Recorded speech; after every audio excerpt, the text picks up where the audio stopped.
எல்லோருக்கும் வணக்கம். என் லைஃப்பில் இந்த மாதிரி ஒரு பெயின்ஃபுல்லான ஒரு சுச்சுவேஷனை நான் ஃபேஸ் பண்ணதே கிடையாது. மனசு முழுக்க வலி வலி மட்டும்தான்.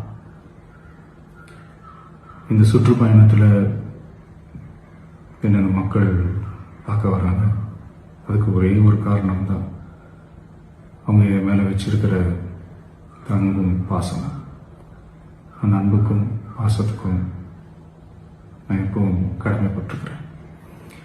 அதனால தான் இந்த சுற்றுப்பயணத்தில் மற்ற எல்லா விஷயங்களையும் தாண்டி மக்களுடைய சேஃப்டி, அதில் எந்த காம்ப்ரமைஸும் பண்ணிடக்கூடாதுன்றதுக்காக தான் அது என் மனசில் ரொம்ப ஆழமாக இருக்கும் அந்த எண்ணம். அதனால தான் இந்த அரசியல் காரணங்கள் எல்லாத்தையும் தவிர்த்துட்டு